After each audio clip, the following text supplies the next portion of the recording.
On today's show, the NBA schedule is about to come out. So we're going to take one last look at last year's schedule and draft some of our favorite games. Spencer Davies is with me. We're going to talk about it all in today's edition of Locked On Cavs.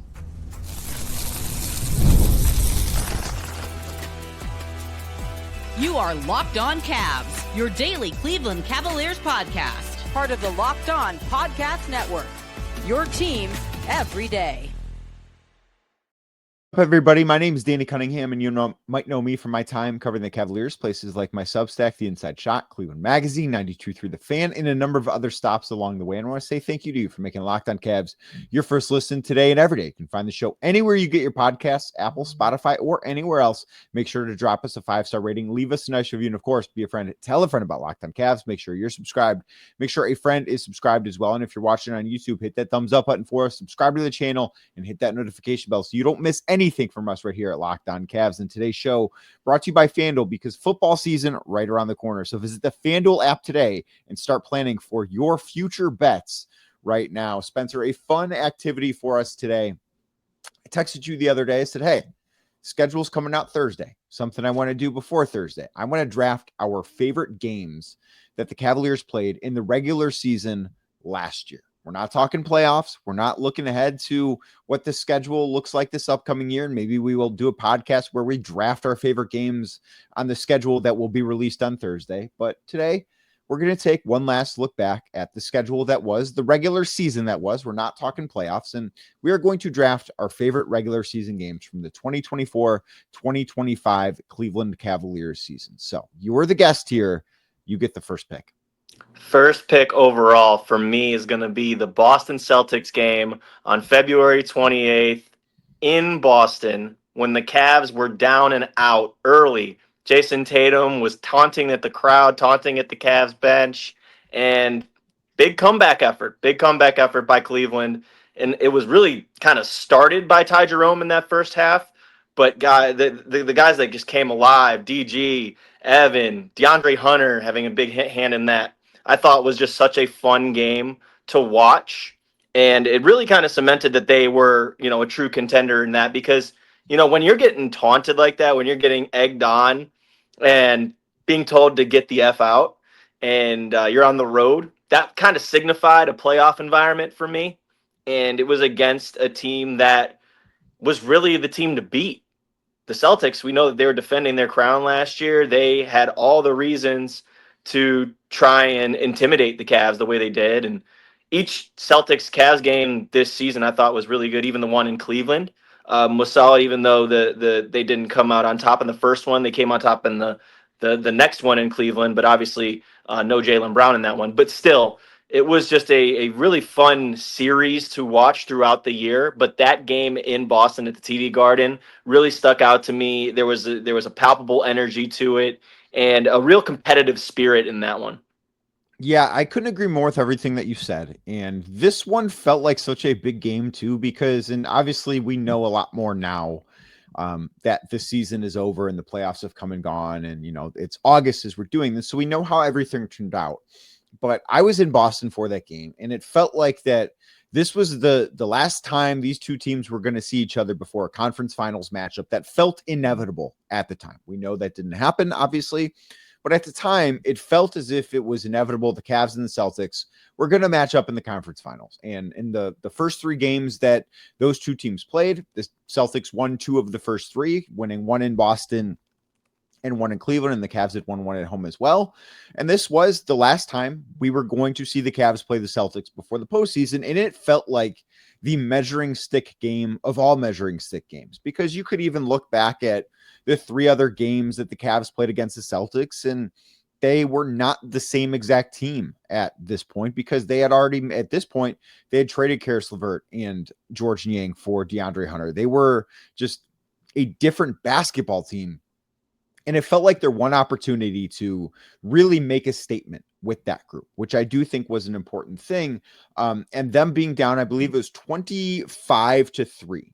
I believe they were down by 22 points in the first quarter. On national TV. On national TV in Boston, the Celtics were wearing those hideous lime green jerseys, or jerseys that had lime green accents. And it just felt like maybe the Cavs aren't who we thought the Cavs were. Maybe the Cavs are pretenders. Like, that is something that I think went through the minds of a lot of people watching that game, both inside TD Garden in Boston, watching on ESPN on the nationally televised game. I think a lot of people felt like that. But what the Cavs were able to do from midway through the first quarter through the end of regulation was one of the most impressive stretches of basketball they played. Donovan Mitchell in that game was awesome. He had 41 points, and that was a game where Jason Tatum went off in the first half, if you think back to it. And he finished the night with 46 points, 16 boards, and 9 assists. But Spencer, the one thing that I look at is the Cavs made him take 37 shots.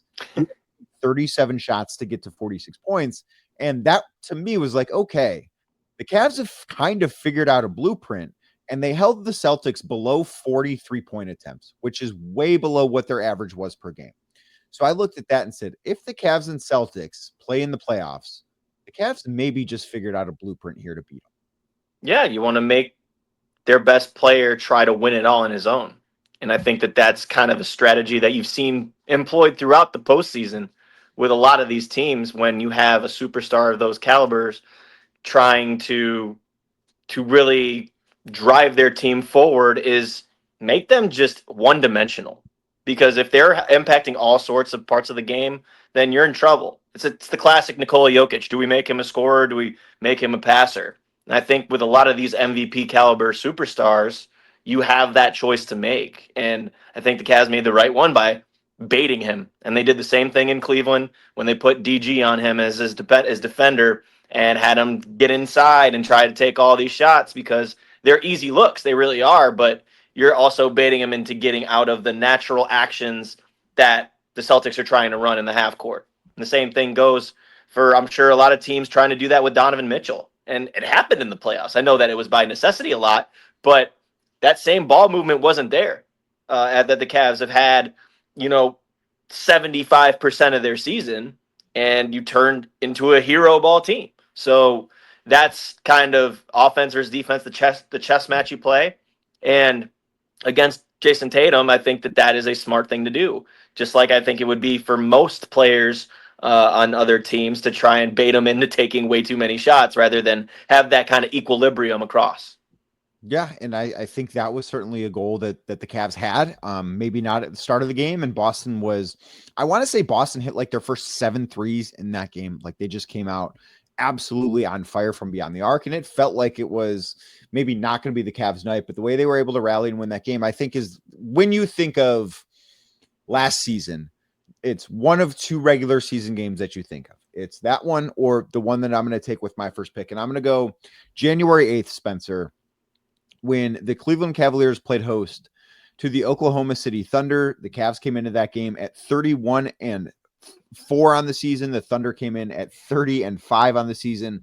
This was built up to be the game of the year in the NBA. Everyone was talking about it. The NBA threw its entire marketing machine behind this game. There was a lot of hope that this game would live up to the billing, and it seemed impossible at a certain point because so much was being put into this game in very early January. But for me, I'm not sure that there was a better basketball game played. There were better comebacks like we just talked about, or better individual performances. But when the Cavs beat the Thunder on January 8th, I don't know if there was a single game in the NBA during the regular season that featured a higher level of execution than this one did. And to me, one of the things that stood out was the Cavs won this game with Donovan Mitchell having arguably his worst regular season game all season. He had 11 points, could not really do much. He's historically struggled against Lou Dort at times, and the Cavs still found a way to win. Yeah, and you said it was the best game that comes to mind to you. Like, I remember doing a post-game show that day, and me and Spencer were standing we were standing for literally like an hour and a half doing our post-game show. There was so much to talk about that came out of that game. Namely, for me, at least, the kind of breakthrough shot for Darius Garland, coming back from the injury, and he hits the corner 3 that really separated the Cavs and got them to the finish line. But this is also a game where you see, Max Strus knocking down a ton of threes that shows you what he brings to this team in very clutch situations, very key situations. Evan Mobley, all those years, I know he didn't get the chance to face Chet Holmgren at this point, and that was the kind of thing that sucked. They also did not have Alex Caruso for that game due to an injury, and we know what happened in OKC after this game for the rematch. But Evan Mobley looked really good in this one. I think that Jarrett Allen did his job as well in the paint. There was a lot of talk in that game too because of Isaiah Hartenstein being on the other end. All those callbacks to the Knicks games and Jarrett Allen not having the toughness to be able to beat a guy like that on the boards and beat a guy like that inside to get easy buckets. And I think that Jarrett Allen did a tremendous job in that game of what he had to bring to the table. I know he's no longer with the Cavs now, but Isaac Okoro, you look at the box score and you're like, what did he do? Well, he defended really, really well. He did a good job on Shea that whole game. And I think he deserved a lot of credit off the bench for that. These guys, they had a lot of good moments that some of the role players, Dean Wade also knocked down a number of trays in that game.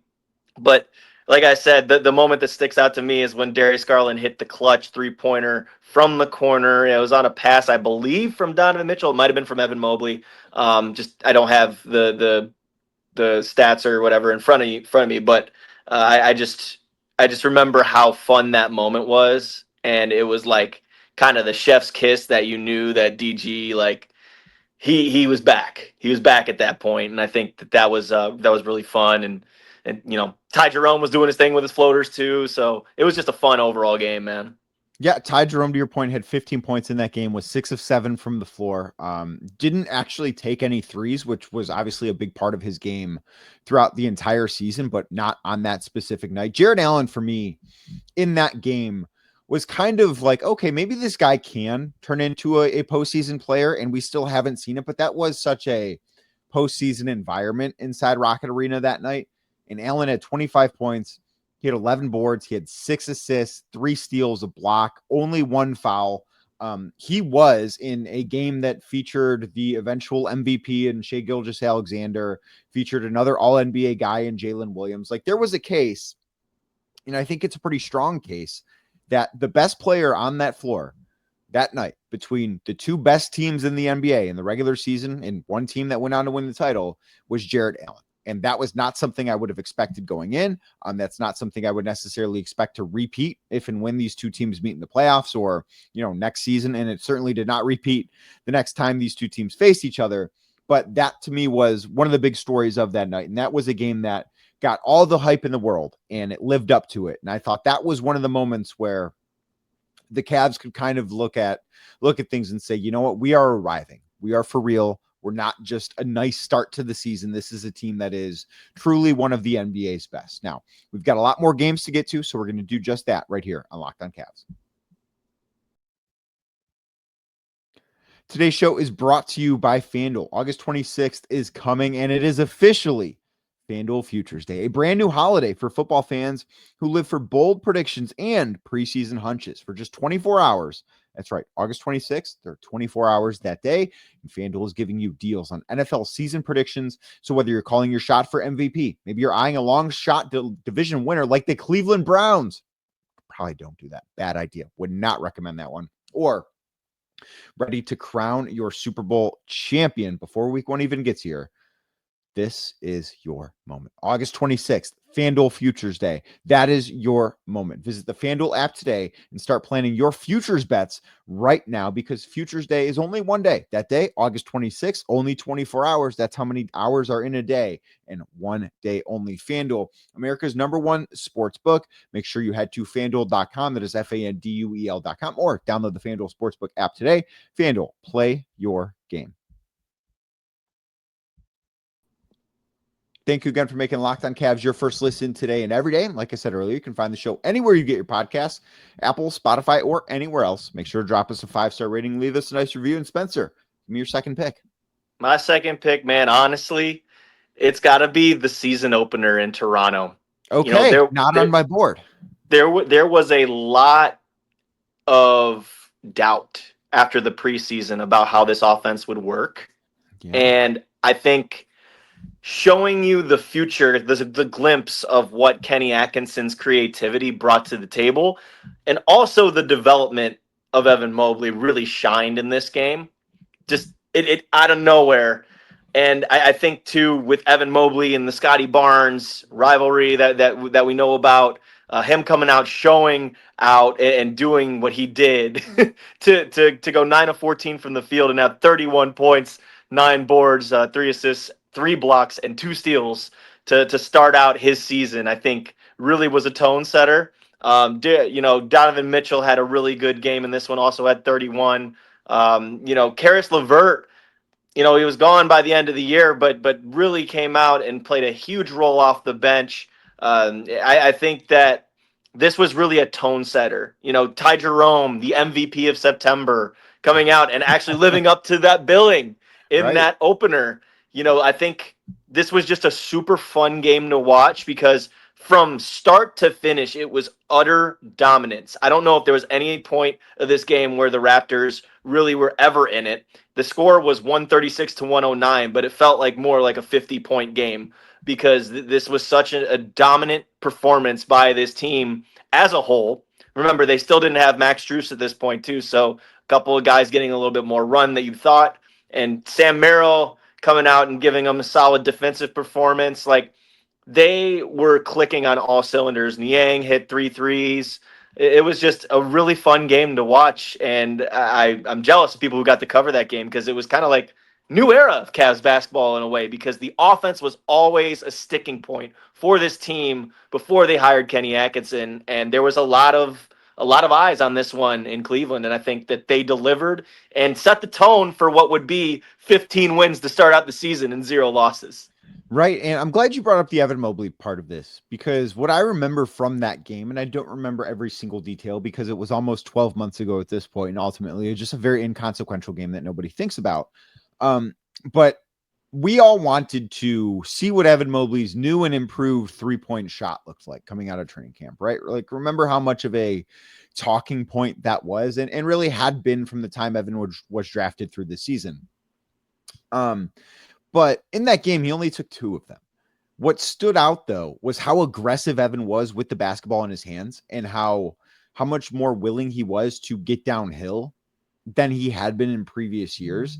So that's the one thing that I took away from this. It's like, okay, Evan Mobley looks like a monster offensively. It's just in a different way than we envisioned it. It's not in the way that we thought, oh, he'd be making or taking 5 to 6 threes a game, shooting 40% of them, which ultimately at a certain point, he might still become that. And of course, his 3-point volume was much greater at other times during the year as opposed to on opening night last year. But I thought that what he did, the statement that he made, putting up 25 points, 9 boards, and very efficient shooting, and holding Scotty Barnes down on the other end. Like, that is part of it because I do genuinely think, Spencer, there is part of Evan Mobley that is going to always think that he should have been rookie of the year. And you know what? He probably should have been rookie of the year. Scotty Barnes won that award. And every time that Evan Mobley sees Scotty Barnes, I think there's a little bit of extra motivation for him. And I think that was on display in this game. I agree with that 100%. And you brought up getting downhill for Evan. I think for me, it was seeing him rebound and run the floor rather than rebound and pass it up to somebody else and run the floor. Taking control and initiative to get from coast to coast. And that was kind of the first glimpses that we saw of that kind of Giannis comp with him, is going from end to end by rebounding the ball and saying, you know what, I'm not stopping. I'm going to be under control, but I'm not stopping until I get to the rim, get to the basket. A lot of those transition opportunities. And you said it too, when he's getting downhill and getting to his spots, he's also been a lot more under control. The upper body showing the strength improvements that he's had, but also the lower body. The legs have been getting more and more strong over the years, and I would not be surprised to see an even more chiseled version of Evan coming up in this coming season. So it was really your first look at, okay, Evan is going to take this step. And I think a lot of people had doubt in their minds about that, as you were saying. So to see it come to fruition in game number 1, I think was really nice to watch as somebody in Cleveland who has seen him show those kind of looks at it, those glimpses, but to Glimpses, actually see it come to flashes, fruition, and it's not whatever just you want to term it. whatever you want to call it. Yeah. So looking back at that, and Toronto obviously turned out not to be a great team. No. But the Cavs winning on opening night by 30 points, 136 to 106, was probably something that we should have maybe just put a little bit more stock in. Like, I think we came out of that game, it's like, it's one game. Toronto might not be very good. And then they rip off 14 wins in a row after that one to get to 15 straight to start. It's like, maybe we should have paid a little bit more attention. And the other thing I'm glad you brought up is the uneasiness after the preseason last year. They went winless in the preseason. And yes, not every preseason game you're playing to win the game. That's not how that goes. As we see with football right now in the NFL, you're not playing to win all these games necessarily. But I think back to that game they played against the Bulls. It was their final preseason game. And Spencer, they played to win that game. Like, there was a lot of doubt, and even Kenny Atkinson has admitted, like, he was very nervous going into the season because the preseason did not go the way that he imagined it going. So for them to go from a winless preseason to winning 15 straight games and starting the season with a 30-point win, I do think, probably should be talked about just a little bit more. Yeah, and that was also, a sign of things to come. Like you said, there was the uneasiness before the season started. Then you win that game by 30 to start the year.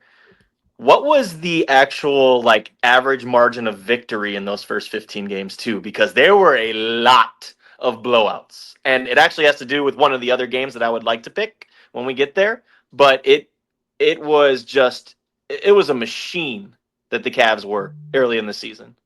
Well, you're going to pick. I know what game you're going to pick. You don't know what game I'm going to pick, but I'm going to do that next right here on Locked on Cavs.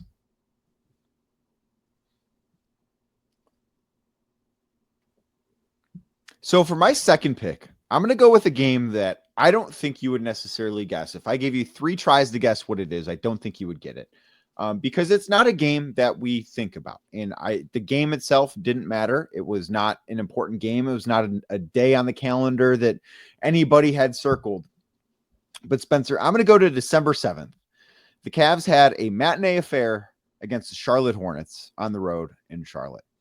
And in that game, Evan Mobley went for a career high 41 points. He made 6 3-pointers in the first quarter alone. Evan Mobley had 23 points on 9 of 10 shooting, 5 of 5 from beyond the arc. That afternoon, and the Cavs won that game to move to 21-3. They ended up winning 116 to 102 because they did not put forth their best effort after the first quarter. They won the first quarter 40-18 and did not play nearly to that standard the rest of the way. But that afternoon was the afternoon that I look at and say, this was probably a turning point for Evan Mobley. Like, as we look at Evan's season, as we look at what he did last year, as we look at Evan's career, I think that to some extent, we can look at the afternoon of December 7th in Charlotte and say something clicked for him that day. And that is something that I think makes this game an important one. I'm glad you brought that up because we talked to somebody who was on the other side of that, if you remember, in Vegas, and heard that scouting report. Yeah. The scouting report from Charlotte's side. Yeah, exactly. The scouting report from Charlotte's side was leave him open. And what happened? You left him open, and then he starts burning you for those threes and scores 23 in the first quarter. I vividly remember that because everybody had their hands on their head. Both benches were just like, what is happening? And it was cool. It was cool to see him start stretching out the floor because just as one of the points that we've talked about a ton on this show and anywhere that we've been is just the fact that he's able to space the floor the way he is now really opens things up for the offense, but also open things up for him because he's going to start getting closed out on harder. He's going to be able to drive off the bounce, get to his spots from there, get to the free throw line, play make out of those situations. And I think that's where his offensive development has come so far. And it's just only going to get better, and he's only going to sharpen those skills as he gets more experience in those situations. So it's not just about the 3-point shot itself. It's about what comes with the 3-point shot. And that's what's really impressive about what Evan did that day, because then, eventually that scouting report that we just mentioned is going to change. And when it changes, then that opens things up for his teammates. And eventually it's going to have him in other situations. And I like him in face-up spots. He's really good when he's in the triple threat. And he's got those guard skills. The handle still has to get a little tighter. It's got to get a little bit better. But, and as we know too, before I say but, Kenny Atkinson wants the ball in his hands like those situations. He wants him to be a point forward type of guy and running the offense a little bit more than just being a guy who stands out there and spaces the floor. Maybe somebody who's doing more DHOs, who's doing more of those backdoor cut passes, all that good stuff. So that, I think, goes hand in hand with developing that 3-point shot, because they can't just treat you like somebody who can only do one or two things on the floor. And I think that is an important thing to look at as far as his career goes. And before that game in Charlotte, and of course, it's not like this was a game that came super deep into the season. We were less than 2 months into the season when this game was played. So the sample size prior to it, not all that big. But before that game, Evan was shooting 34% on threes on, I believe it was 2.1 attempts per game. It was just over 2 attempts per game. Which is respectable. Which is at that point fine. Mm-hmm. But from that game moving forward, Evan shot 37.5%, so just under 38% on threes on just under 4 attempts per game.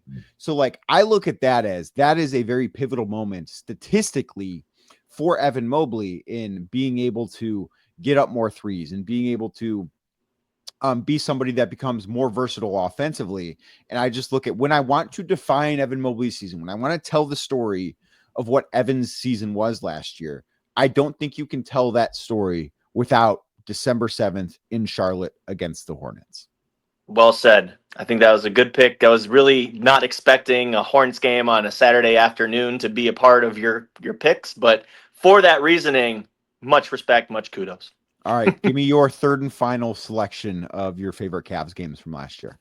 This has to do with what we were just talking about. I mentioned it, kind of teased it a little bit, but to get to 10-0 to start the year, Cavs beat the Warriors 136-117, a game in which they scored a ton of points in the first half. It might have been the most well-executed offensive performance that I've seen in person in 24 minutes. It was just out of this world, throwing passes, whizzing by Draymond Green's head, as he said on his own podcast. The ball movement was superb. Everybody got touches. Ty Jerome played his butt off, had 20 points, and was continuing that kind of, really, is this guy doing that type of stretch? And, even Isaac Okoro had 4 threes in that game. Darius Garland was a maestro with the basketball, did a really good job. It was just overall just a lot of great ball movement, a lot of good defense, and just a fun to be a part of. And the funny part is, as we were discussing before we even recorded this, is the next day they struggled with the Brooklyn Nets. And that was really funny to see that type of game after what they had just done to dismantle the Warriors. Golden State, don't get me wrong, they came back in the fourth quarter, but that's also because the Cavs completely took their foot off the gas and just did not care at that point. But 81 first half points in this game. I'll never forget where I was for that one. And I think they eclipsed 81 other game that year and a half. But so I do believe they had another 80-point half. They won the first half 83-42. So they outscored the Golden State Warriors by 41 points in 24 minutes. That was, Spencer, to that point, I don't know that I had ever seen a basketball team play a better half of basketball than what the Cavs did against Golden State, because it was on both ends of the floor. It was what they were doing offensively. It was what they were doing defensively in the first half. the Cavs were 14 of 22 on threes, and it felt like they were just generating great looks. Like, it did not feel as if, oh man, just like Ty Jerome, who hit 3 threes in that first half. It didn't feel like, oh, he's just shooting the ball way above his head. It's like, no, he's making shots that he should be making, that a good NBA shooter should be making. And one of the funny parts was going into the break, in which the Cavs were leading by 41 points. The two leading scorers were Isaac Okoro and Ty Jerome, who both had 13. If you would have told me the Cavs had that big of a lead, I would have said, well, Donovan Mitchell probably didn't miss a 3. Now, he didn't miss a 3 in this first half, but he only took one of them. I would have said Donovan probably caught fire and made like 8 threes and a half, or Darius Garland did that. No, that's not what happened here. This was the most complete team half of basketball I can ever remember the Cavaliers playing. And then going back to, again, pre-trade, LeVert had a great game defensively. Defensively, he was just on point again, and setting up his teammates and being in the right spots at all the time. Like, he was doing such a good job for this team. It sucks that it didn't work out for him with this squad, because I think that he had a really good, chemistry with them and knew where to be. And I know that Kenny Atkinson appreciated the heck out of his defense and his willingness to adapt to whatever role that he was put in. But Karras had a really good game. I think that you had more of that Evan Mobley that we'd been looking for, and just kind of seeing, okay, 10-game sample size, he actually might be doing something.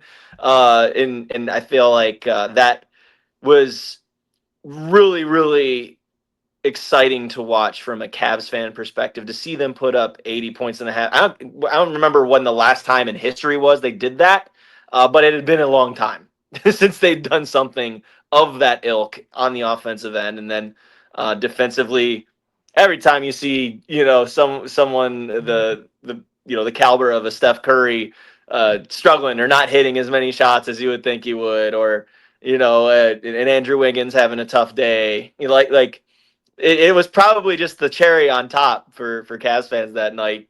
Going in to the locker room with a 40+ point lead, seeing Steph and Draymond struggling, like that's what a way to celebrate Thanksgiving early. That was a really fun game to watch too, just from our media seat.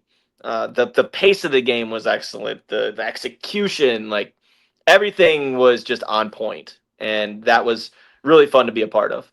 Yeah, the Cavs fans were very happy at halftime of that one. And then I've got one more that I want to pick here, Spencer.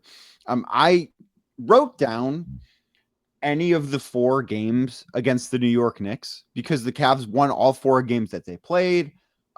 There's obviously that one late in the season that was a come from behind win that I just don't think many people saw coming. There was a blowout right after the All-Star break. They just, the Cavs during the regular season last year owned the New York Knicks.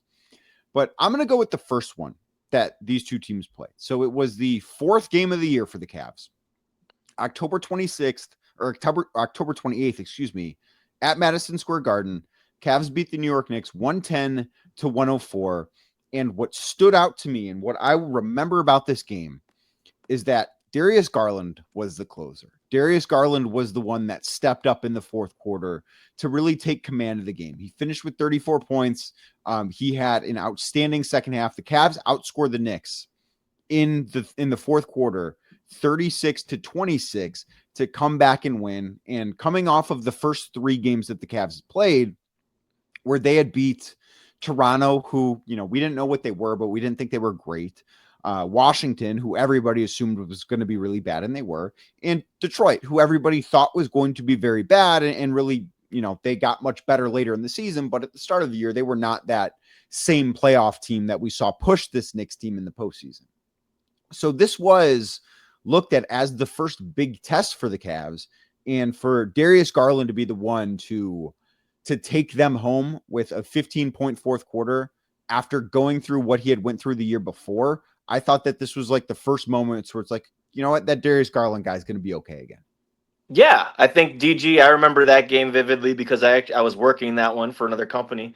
That was when he was going like head to head with Jalen Brunson at the end and standing up to him defensively too. was something that really stood out to me at that point, especially because he was just coming back from that injury very early in the season. It was definitely a sight for sore eyes, is the way I would describe that. Another thing that stood out to me from this game too was just the effort on the boards from Jarrett Allen and Evan Mobley at New York. Again, going back to it, the Achilles heel of this Cavs team, right? Did a good job defensively on Karl Anthony Towns. Didn't let him shoot from the outside whatsoever. Made him be a driver. Got the ball down on the floor. A lot of these guys were forced into bad jump shots, and obviously Jalen Brunson can make a lot of those. We've seen that in the playoffs, and we've seen that in the regular season, regardless. But going 8 for 24 that night, did a really good job on Jalen, and a lot of that had to do with Darius Garland. Karis LeVert, again, going back to that as well. But I thought that this was DG's night, but also that front court, they showed me that they could get some rebounds and play some defense against a team that really had a lot of high hopes going into the year. Right. And I thought that was the first statement that the Cavs had the opportunity to make because of their weak schedule in the first 3 games. But I thought that was the first statement. It's like, you know what, maybe this Cavs team is a little bit more than just a feel-good story so far at the start of the season. But Spencer, this was so much fun. I think that next week we're probably going to have to draft our favorite games on the upcoming schedule, which of course comes out today. Several games for the Cavs have already been announced, but the full thing will come out at some point today. I'm not sure what time, probably in the afternoon. But thank you so much for doing this. You can check out Spencer's work at Spin Davies on Twitter. You can find his podcast anywhere you get your podcasts as well. Make sure to check that out on YouTube or Apple, Spotify, same place you're listening to this. Just find Spencer's podcast, Courtside with the Cleveland Cavaliers on SI. Make sure you check that out with him and Spencer German. And thank you for making today's show your first listen. Thank you for making it your first listen every day. You can find the show anywhere you get your podcast, like I said. And if you're watching on YouTube as we get out of here, do us a favor. Hit that thumbs up button for us. Click subscribe. Hit that notification bell. And I'll be back tomorrow talking more about the Cleveland Cavaliers.